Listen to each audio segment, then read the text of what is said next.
স্বামী গরিব হলে অনেক নারীরা দেখবেন খুব অস্থির হয়ে পড়ে, অনেক চিন্তা ভাবনা করে, হ্যাঁ রে আমার স্বামীটা বড়লোক হয় না, আমার স্বামীর ইনকামিং সোর্স কম।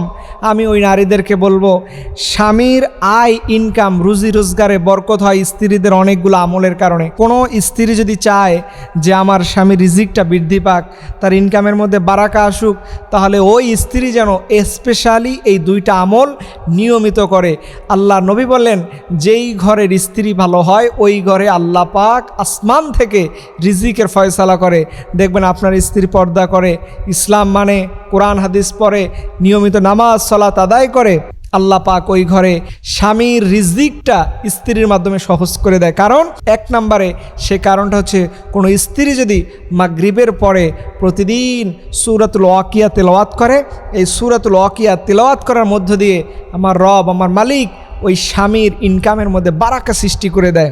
এর জন্য আমাদের বোনরা যারা বাসায় বসে থাকেন, স্বামী পরিশ্রম করতে যায়, উনি বাহিরে পরিশ্রম করবে, আপনি ঘরের মধ্যে আল্লাহর কাছে দোয়া করে বলবেন, আল্লাহ আমার স্বামীর ইনকামের মধ্যে বারাকা দাও, আল্লাহ আমার স্বামী অনেক পরিশ্রম করে, তার ইনকামের মধ্যে শক্তি দাও, আল্লাহ উনি আমাদের জন্য এত পরিশ্রম করেন, একা মানুষ অল্প ইনকাম, 1 মাস ইনকাম করলে 2 মাস খাইতে পারতো, কিন্তু আল্লাহ আমরা ওনার ফ্যামিলিতে যুক্ত হওয়ার পরে ওনার অনেক কষ্ট হচ্ছে, মালিক তুমি ওনার কাজগুলোকে সহজ করে দাও। আর আপনি প্রতিদিন মাগরিবের পরে সূরাতুল ওয়াকিয়া তেলাওয়াত করবেন। আল্লাহ নবী বলে, যেই ঘরে সূরা ওয়াকিয়ার তেলাওয়াত বৃদ্ধি পায় ওই ঘরের মধ্যে কখনো রিজিকের অভাব থাকে না। আল্লাহ নবীর সাহাবীরা কেউ কেউ যখন খুবই অসহায় থাকতেন, নবীর কাছে আমল জানতে চাইলে নবী সূরা ওয়াকিয়ার আমল বলে দিতেন। এর জন্য আপনারা নিয়মিত এই আমলটা বেশি বেশি করবেন। 2 নম্বরে, নারীরা ঘরে বসে স্বামী গরিব হলে যে আমলটা করবেন, আপনি নিয়মিত পড়বেন, আল্লাহুম্মা ইকফিনি বিহালালিকা আন হারামিক ওয়া আগনিনি বিফাদলিকা আম্মান সাওয়াক। আল্লাহর কাছে এইভাবে দোয়া করবেন, আল্লাহুম্মা ইকফিনি বিহালালিকা আন হারামিক ওয়া আগনিনি বিফাদলিকা আম্মান সাওয়াক। হে রব, আপনার নবী এই দোয়া শিখিয়েছেন, এই নবী বলছেন এই দোয়া যারা পড়ে তাদের কোনো অভাব থাকে না।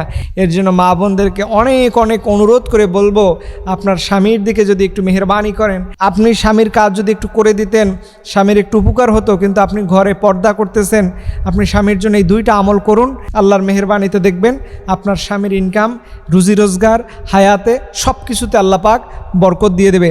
এর জন্য মা বোনদেরকে অনুরোধ করে বলবো, মা বোনেরা আপনার স্বামীর দিকে সব সময় চেষ্টা করবেন। তার জন্য বড় করাটাই হচ্ছে ঘরের মধ্যে থাকবেন, আল্লাহর কাছে স্বামীর জন্য দোয়া করবেন।